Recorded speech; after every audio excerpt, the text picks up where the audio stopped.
देखिए बात यह है, मैं आप सबसे पहले हमें समझना बहुत ज़रूरी है कि व्हाट आर इमोशंस। इमोशंस होते क्या हैं? तो क्या होते हैं? रिएक्शन, हमारा feelings, reactions, these are feelings and reaction. First feelings come, then reaction. Okay अच्छा, मैं आपको जी, मैं आपको जो इस सिलसिले में जो लिटरेचर से मैंने अंडरस्टैंड किया है वो मैं आपके साथ शेयर करता हूँ। देखिए बात यह है कि अब मैं मिसाल इरशाद की देता हूँ, मतलब Irshad is my brother, is my younger brother, कि इरशाद के बारे में मेरे जहन के अंदर कुछ भी चीज़ होगी तो उससे पहले जो चीज़ डेवलप होगी उसका नाम होगा एहसास। अगर आप किसी भी अनयूजुअल सर्कमस्टांसिस के अंदर आप स्टक होंगे या कोई भी चैलेंजिंग सिचुएशन आपके पास आएगी तो जो सबसे पहले चीज़ डेवलप होती है उसका नाम है एहसास। यानी मुझे एहसास होगा कि ये पैनिक सिचुएशन है, मुझे एहसास होगा कि ये प्लेजरेबल सिचुएशन है। अच्छा, जो एहसास होता है इसके वर्ड्स नहीं होते, कोई इसके कोई अल्फाज नहीं होते। It is a kind of an inner environment which is there in your mind and in your consciousness. एहसास के बाद जो दूसरी चीज़ डेवलप होती है उसका नाम होता है ख्याल, थॉट। अब थॉट क्या होता है? Thought is a talk going on in the head. एहसास is not a talk going on in the head. एहसास is an environment present in your head. Head से मुराद मेरा माइंड और ब्रेन है। एंड ख्याल और thought is actually a language. These are the words, this is a narration, this is actually a talk going on in head. आप खुद ही गौर करें, अगर आपके दिमाग के अंदर कोई फिक्रे, कोई टॉक ना चल रही हो तो आप कहेंगे कोई ख्याल नहीं मुझे आ रहा, ठीक है ना। अच्छा, ये जो ख्याल हमें आता है ना, ये ख्याल, इसको अगर आप एक ऑब्जेक्ट समझें तो इसका जो शेडो है उसका नाम इमोशन है। अगर मेरे दिमाग के अंदर ख्याल अच्छा चल रहा है तो ये इट्स एन ऑब्जेक्ट, और इसका जो इमोशन हो, इसके साथ जो इसका जो शेडो होगा वो इससे मुतल्लिक होगा। इसका मतलब ये है कि जो इमोशन है ना, it's just a shadow, it actually does not exist. It exist because there is a thought. अगर थॉट अच्छी, अगर मेरा कद 6 फुट 6 इंच है तो मेरा साया 6 फुट 6 इंच होगा। If you want to cut my shadow, you cannot cut it unless and until you don't cut me. इसी तरीके से जो हमारे इमोशंस हैं, जैसे ये रिदा सोहेल ने कहा था कि जो सबसे पहले ये समझना जरूरी है कि आपके इमोशंस हैं क्या।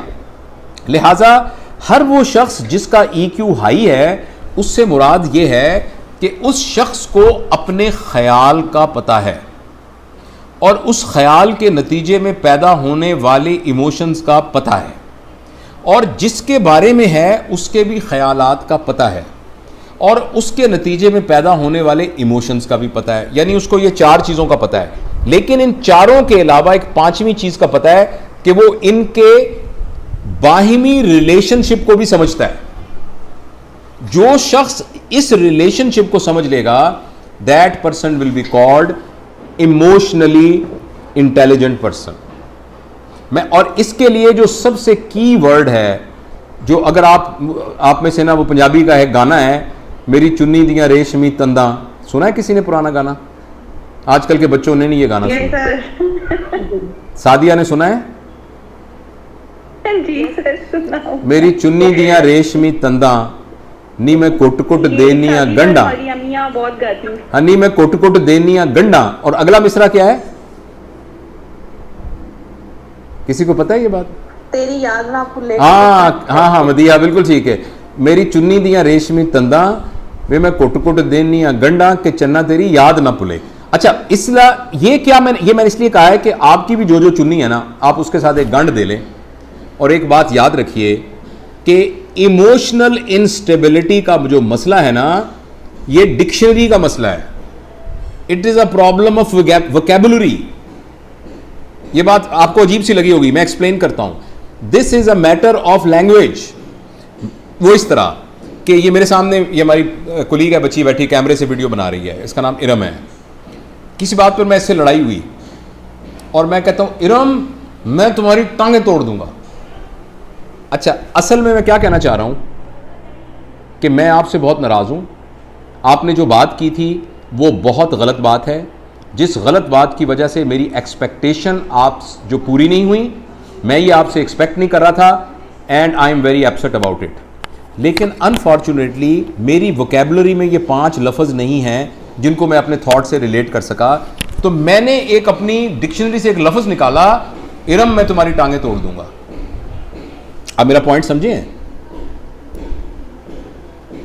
Yes, exactly, sir. अच्छा, तो लिहाजा जितने तमाम लोग इमोशनली इंटेलिजेंट नहीं होते उनके अंदर ये प्रॉब्लम होता है। नंबर 1, उनको पता नहीं होता कि उनका ख्याल क्या है।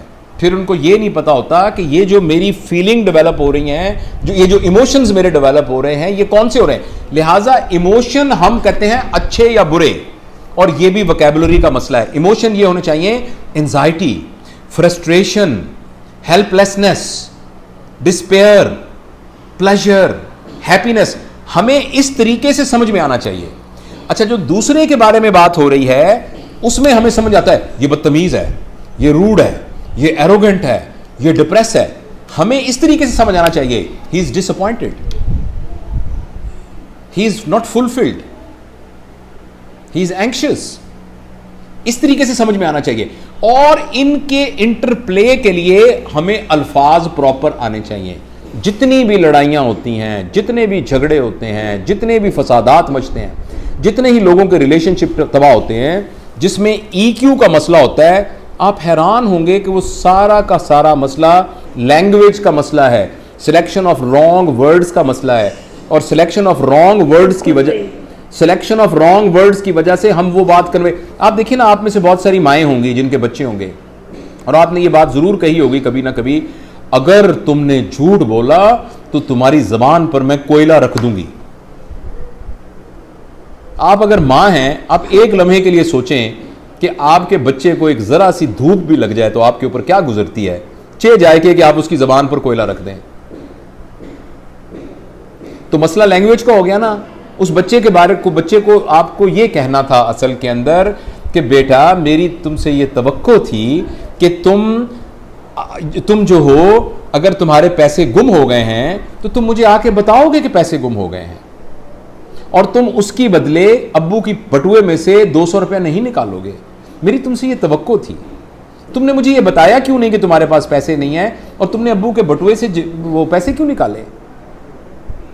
तो असल में तो आप ये कहना चाह रही हैं, लेकिन आपने कहा तुमने झूठ बोला है, आइंदा झूठ बोला तो तुम्हारी ज़बान पे कोयला रख दूंगी ना। हालांकि आपने कोयला रखना है कभी ना, आपके घर में कोयले हैं, माफ़ करना, और ना आपकी रखने की कोई नीयत है कोयला रखने की।